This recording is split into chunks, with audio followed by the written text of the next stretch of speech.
one, you bastard! Brought to you by supporters who probably have better taste than this schmuck.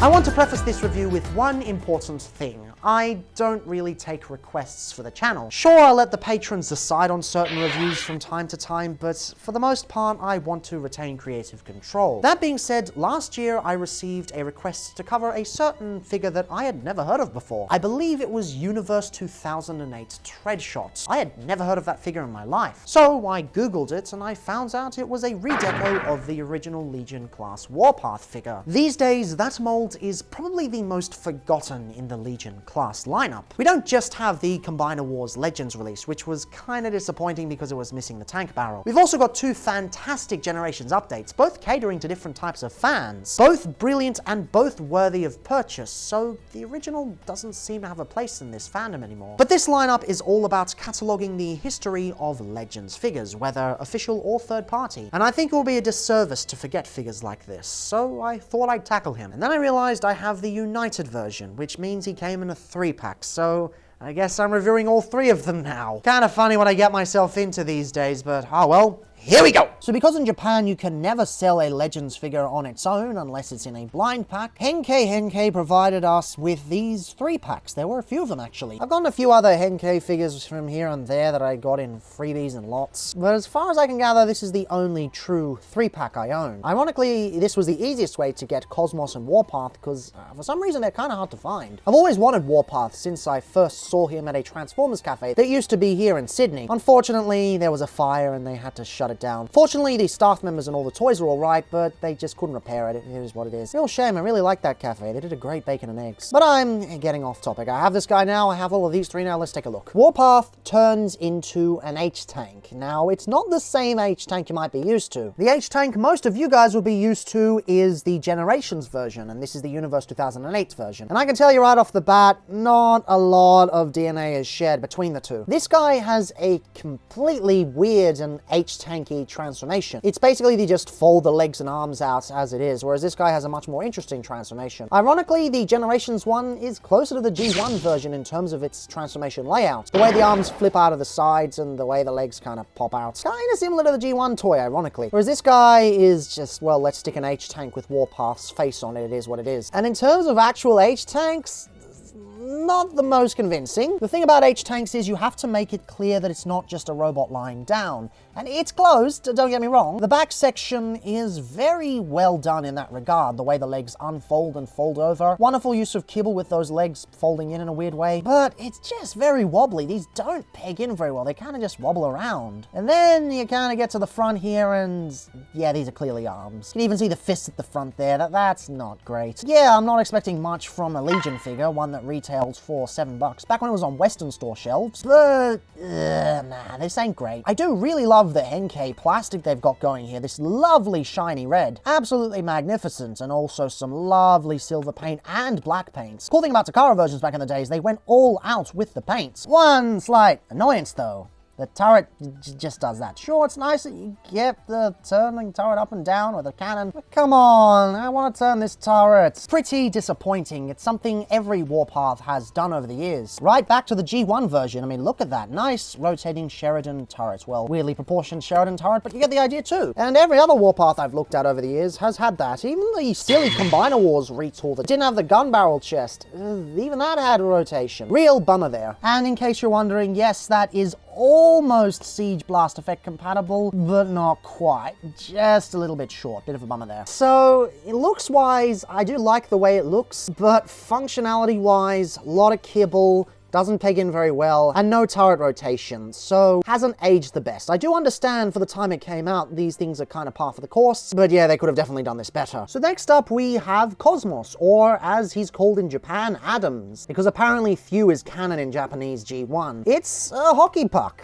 It does what it's supposed to do. It's a much flatter spaceship that's supposed to be way more aerodynamic. Like you can see, bringing in the original here, it's going for a very different aesthetic. It's going for a modernized aesthetic. And that was kind of the thing with Classics in Universe 2008. It was taking those old designs and immensely modernizing them. That was the case with one of my favorite figures from that period. So I can't really fault it for that. In terms of actually accomplishing it, well, looks-wise, it's rather magnificent. I love the way the head actually properly pops in there and remains nice and clean. The Cybertronian lettering on the side here is fantastic with that metallic silver. I don't know what it says. I'm sure someone can translate it in the comments, and I'm sure it's on TF Wiki in some sense. But hey, it looks cool, as does all this silver trim on the edge. Once again, the Japanese paint jobs, the Japanese budgets, amazingly good. It even allows the pins there to blend in with the rest of the design. That's actually pretty clever, and remarkably clean on the underside as well. Not all Cosmoses or Cosmi are that clean. They've done a bang-up job here. And I dig the yellow tail fin at the back. That is lovely. Oddly enough, that was never a thing on the G1 toy as well. The G1 toy had the thrusters there and just some yellow hinges there. So that started off with some figures like this, and then continued on to the brilliant Thrilling 31. So all in all, fantastic, right? Well, what happens when you lightly tap this section?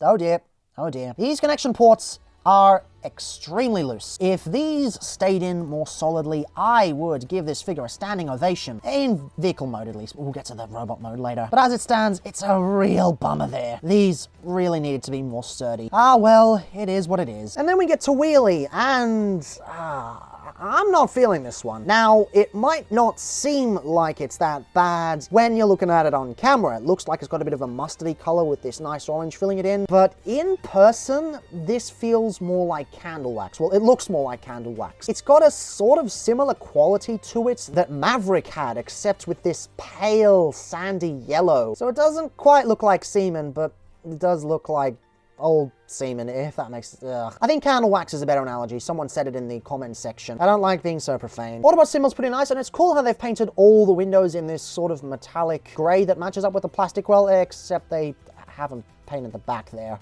Missed opportunity. But hey, the spoiler's nice, and the red's nice, and why the grey wheels? In fact, in general, why pick grey? It just doesn't work here. Good that we got pinned wheels, which was a thing of the period, something we don't really get much these days, aside from the Bumblebee Speed Series figures. But come on. A lot of these colors don't gel. This sand doesn't gel with this grey, this yellow doesn't gel with this orange here. Looks better on camera. On camera, it photographs insanely well, but in person, it looks pretty ugly. I'm not going to complain about this big port at the front here because that actually causes a really cool transformation. But what I will complain about are these tiny lights that just blend in to the rest of it. It's even harder to see on camera, but even in person, it's pretty hard. Yellow paint on yellow plastic to make lights. Yeah, who thought that was a good idea, I wonder? So yes, in vehicle mode, not off to the best of starts. Solidity issues and aesthetic issues, massive solidity issues and massive aesthetic issues. But I can offer a little bit of leeway given the time these came out. They are $7 Legends figures, even if they do have a slightly larger budget due to what Takara was doing. So you can't really hold them to the same standards of a lot of Legends figures these days.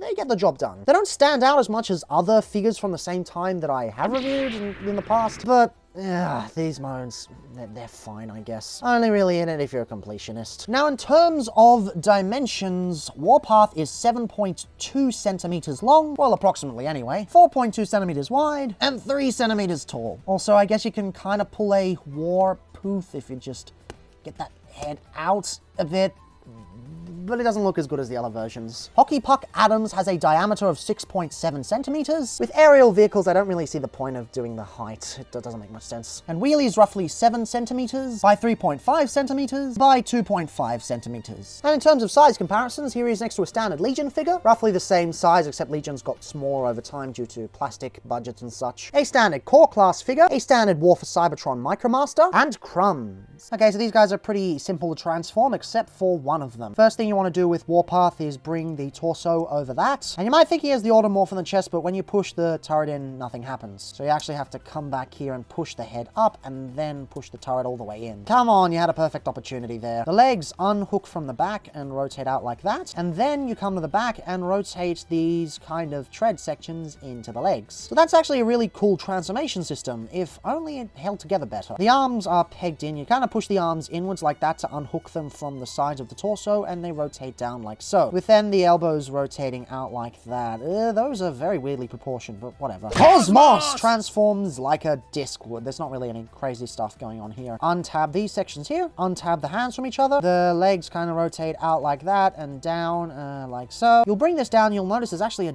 double hinge here and the whole thing rotates together. And oh look, as you do that, the head will pop out. Nice automorph. But anyway, the arms pop down like so. And sadly, there's no way to get rid of the spike. It's, I guess it's just a tail that he has, a kibble tail, whatever, it is what it is. So yeah, dead simple. They didn't really think about this one too much. And Wheelie actually has a really crazy transformation. What you want to do is unhook the arms from the side here, rotate this back like that, come in here and pull out these feet from here. I guess you can also separate them at the same time. Actually, don't separate them because first you need to open up and then you've got the double hinge there. Rotate the front section here, then you've got the slot there and the peg there and the whole thing collapses together. Then you separate the legs and you got Wheelie. Pretty clever transformation. What is with Wheelies having incredibly clever transformations? It's something that kind of happens quite frequently. Well, except for the S4E06 one, but that's not even a transformer to be honest. And in robot mode, things are looking surprisingly promising. I mean, they're not the greatest things on the planet, but for the time, they're doing some pretty unique engineering and some pretty decent things. Starting off with Warpath, he doesn't look bad. The overall design is exceptionally clean for a Legends figure. I mean, yes, you get a bit of hollowness on the side here, but mostly no back kibble, not many hollow parts, and pretty decent proportions. Is it the best Legends figure I've ever seen in this line? No, I think that would probably be G2 Megatron, but it's decent in this mode. You can definitely tell they prioritize the robot mode as opposed to the vehicle mode, which I can respect. The head sculpt is pretty nice. I kind of wish they didn't use silver for those eyes. It's a weird decision that Henkei made, and I'm not really a fan of it. The only other thing I could really complain about is the way the turret is just so sunken in and there's nothing around it. I don't really like that. Wish they thickened up the front of the turret a little bit so that, you know, it would cover up that hole there, but overall pretty nice. Really nice detail on the waist and the torso. The torso is chunky. Yeah, the Hasbro version has a much better color for the torso there, but it's pretty good. Legs are absurdly long, but they do work for this design. Really interesting. And the arms, they are beefy. Now, you do kind of need to keep them out because if you keep them straight, it doesn't look great. It just looks like a giant brick wall. But it's not bad, considering a lot of Legends class figures or a lot of Legion class figures have incredibly wonky arms because that's where most of the kibble goes. Articulation is very simple though. You just got ball joints here, elbows here, ball joints here, and sadly not much of a bend because of the way the kibble's there. I do wish they had made a deeper cut in the tread so that you could get a much deeper... Oh wait, hang on. If you stretch the plastic, I guess it goes a bit further, but it's not really a good idea to stretch the plastic. You know, decent. It's all right. Here's a pretty decent Legion figure. Just one problem, though.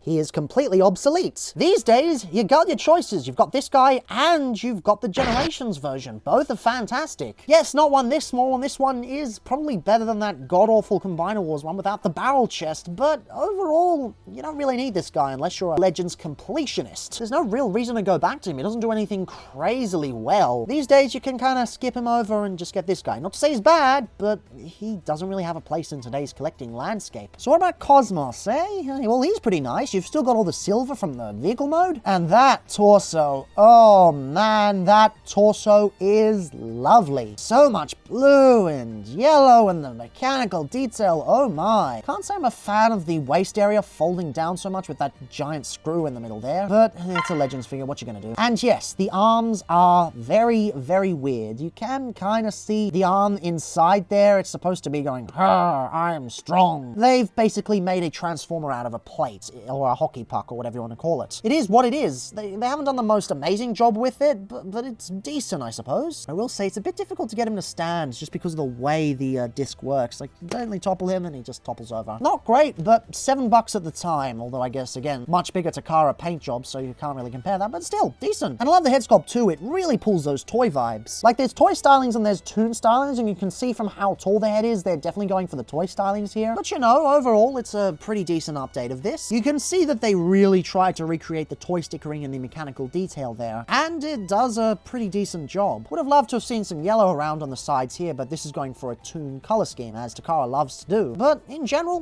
pretty decent. Articulation is limited, just ball joints here, and a hinge at the knee. Due to transformation, although you do get a really long hinge there because of the way it transforms. Guess you can also try and use the ab crunch if you really want, but it doesn't really work. But you don't really need to finagle it, that's not the point of this This is a pocket toy. It's just quick change fun. Leave it on your desk, have a bit of fun with it, done deal. There's just one problem.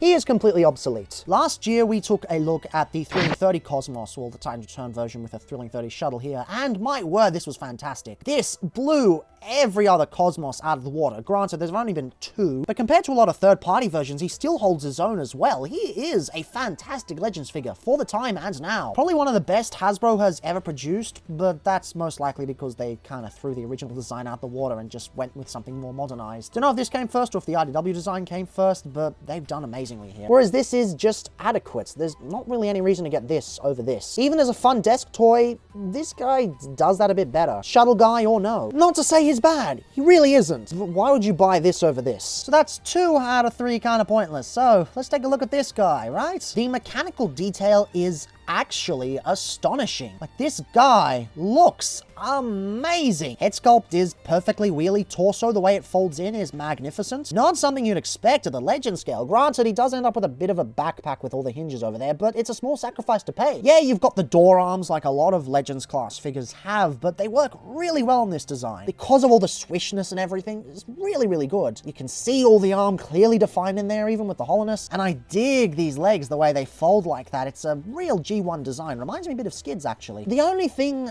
bringing this down is, again, the colors. This looks amazing on screen, but in person, still really awful colors. The only thing that's really well painted in person is the head. Everything else just looks off. I had to get it because I wanted the other 2, but I would have skipped this if I could, but of course the seller wasn't willing to split, so I kind of ended up with him anyway. If only there was another deco that I could enjoy with this. Oh well, sadly that'll never happen. But all in all, there is a lot to love here. You might want to end up getting the Wait, hang on a minute. Is that the little... Oh my god, I just noticed that. They've got the tiny little slingshot in there. I never noticed that. Holy shit.